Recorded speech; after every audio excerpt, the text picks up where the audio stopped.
Good morning, children. Open your computer IT Matrix book. In your previous classes, you all have read about Microsoft Office.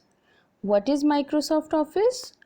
It is an office suite of interrelated desktop applications, servers, and services for the Microsoft Windows and Mac OS X operating systems. This was introduced by Microsoft in 1989. Microsoft Office has four major components: Microsoft Word, Microsoft Excel, Microsoft Access, and Microsoft PowerPoint. Today we will read about Microsoft Excel, functions in Microsoft Excel. But have a look. What is MS Excel? Microsoft Excel is a spreadsheet program included in the Microsoft Office suite of applications. Spreadsheets present tables of values arranged in rows and columns that can be manipulated mathematically using both basic and complex arithmetic operations and functions.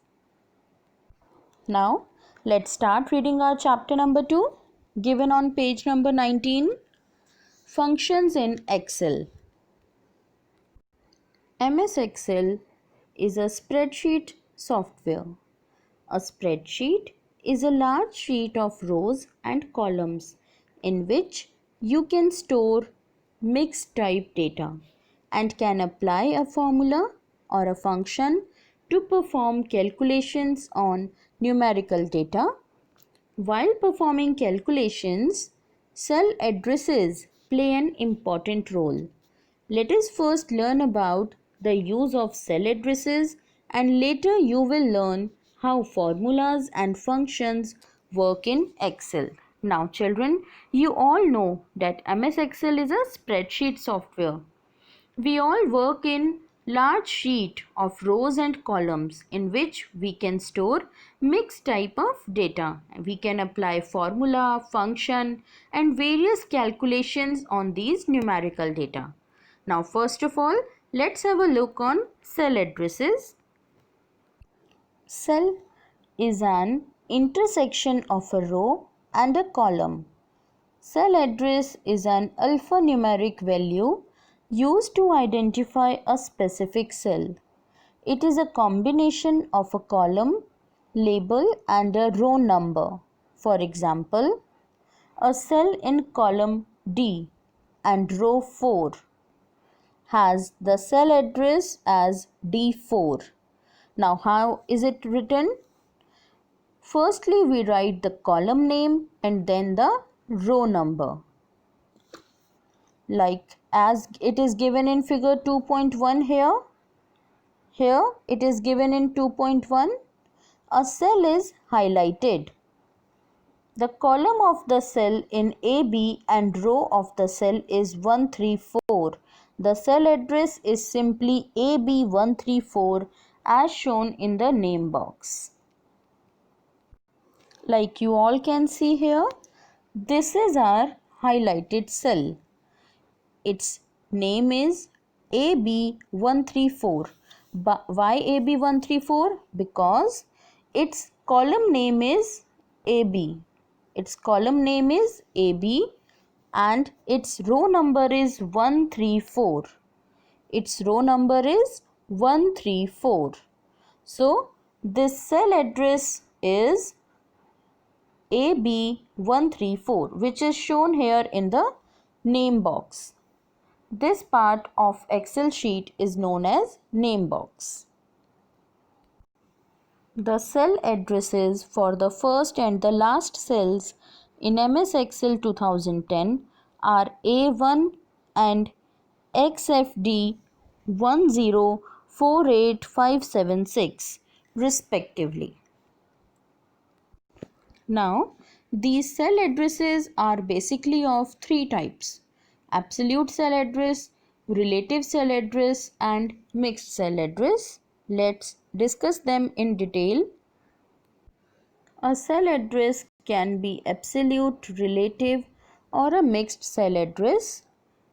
Relative cell address or reference is one where the column label and row number are simply written side by side for a cell address. This means that the relative cell address for a cell located in column D and row 4 is D4. Let's have a look. This is relative reference in Excel, as we have highlighted the E2 cell address, and here this address C2 multiplied by D2, this is the relative cell address, means the formula which is applied in the respective cell address. This is called the relative cell reference. Second one is absolute cell address or reference is one where both the row number and column labels are preceded by $sign. This means that the absolute cell address for a cell located in column D and row 4 is $D4. This symbol of dollar means by that this is fixed, this is permanent. This cell address will not change. Like this orange arrow is showing you the absolute cell address. The reference to C2 is absolute and will not change when copied. This is called absolute cell address or cell reference. Now, next is mixed cell address or reference is one where either the column label or the row number is written as an absolute address and the other is written as a relative address. This means that the mixed cell address for a cell located in column D and row 4 is $D4 or $D4, means in this mixed cell address one of the column or either the row one need to be fixed, permanent. The use of these types of cell addresses is discussed later in the chapter. Here in this picture you can see the examples of all the three cell addresses: relative cell address, absolute cell address which is permanent, and next is mixed cell address that has one address as permanent which will not change and one is changeable.